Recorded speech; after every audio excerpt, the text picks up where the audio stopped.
अस्सलाम वालेकुम एवरीवन। उम्मीद करती हूँ कि आप सब लोग खैरियत से होंगे। तो आज हम class 11 biology chapter number 9 human digestive system पढ़ेंगे।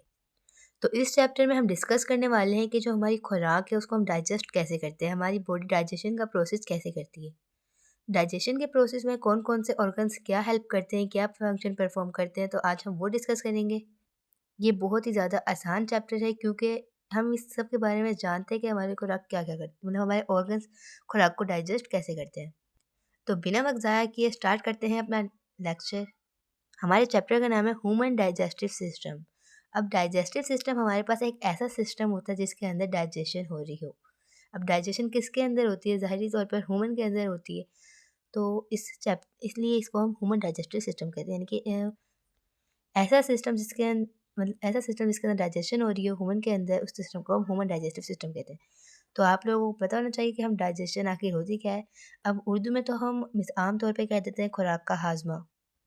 तो अब होती क्या है ये डाइजेशन, इसके बारे में पढ़ते हैं। तो यहाँ पे आपको स्टार्ट में लिखा हुआ है, digestion is the process by which the body breaks down food into smaller observable components.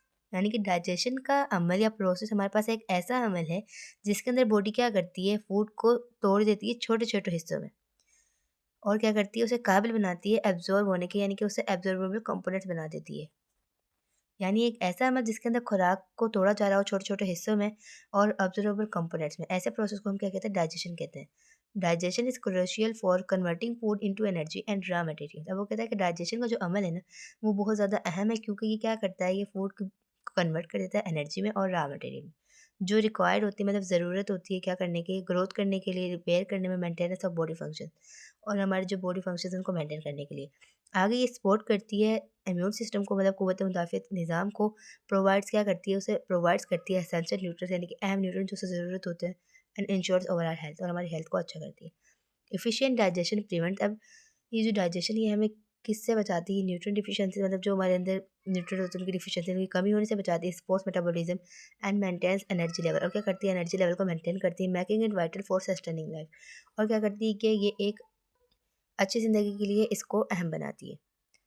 तो ये था हमारा थोड़ा-सा डाइजेशन का टॉपिक या उसको डिस्कस। तो आगे हमारे पास है anatomy and physiology of digestive system. एक ऐसा सिस्टम जिसके अंदर डाइजेशन और ये डाइजेस्टिव सिस्टम कहलाता है। एनाटॉमी यानी कि उसके मतलब अंदरूनी स्ट्रक्चर को देखेंगे हम, क्या होता है अंदरूनी में, और फिजियोलॉजी यानी फंक्शन वगैरह जो स्ट्रक्चर होता है वो डिस्कस करेंगे। तो सबसे पहले the human digestive system is composed of, अब आप लोगों ने ये बात ज़हन-नशीन कर लेनी है कि जो ह्यूमन का डाइजेस्टिव सिस्टम होता है वो 2 कंपोनेंट पर मुश्तमिल होता है। पहला गैस्ट्रोइंटेस्टाइनल ट्रैक्ट, जिसको हम जीआई भी लिख सकते हैं। इसको हम एलिमेंट्री कैनाल भी कहते हैं क्योंकि ये मुंह से लेकर एनस तक, मतलब खुराक के अंदर जाने से बाहर निकलने तक का रास्ता होता है। एंड एसेसरी डाइजेस्टिव ऑर्गन्स, और ऐसे ऑर्गन्स मतलब अहम ऑर्गन जो क्या करते हैं, डाइजेशन में मदद करते हैं। तो the gastrointestinal tract is a continuous tube that extends from mouth to anus. हमारे पास ये एक ऐसी ट्रैक होती है या एक ऐसी ट्यूब होती है जो माउथ से एनस तक फैली हुई होती है। इट इंक्लूड्स, अब ये किन चीज़ों पर मुश्तमिल है? ओरल कैविटी पे, फेनिक्स पे, एसोफेगस पे, stomach, small intestine and large intestine. तो क्या होता है, सबसे पहले हम खुराक को अपने मुँह में लेते हैं, फिर वो ओरल कैविटी से फेनिक्स में जाएगी, फेनिक्स से एसोफेगस में, एसोफेगस का मुँह स्टमक में खुलता है, तो स्टमक से स्मॉल इंटेस्टाइन, और लास्ट में उसकी डाइजेशन हो जाती है।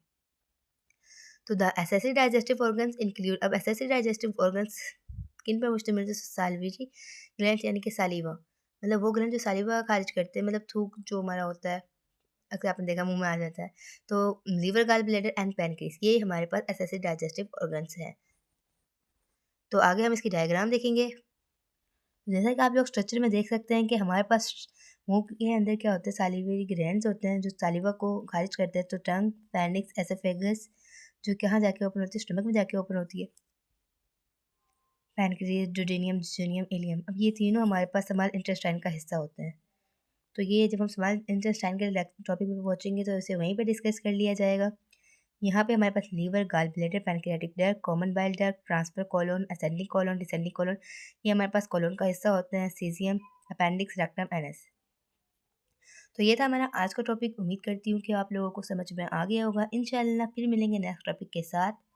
अल्लाह हाफिज़।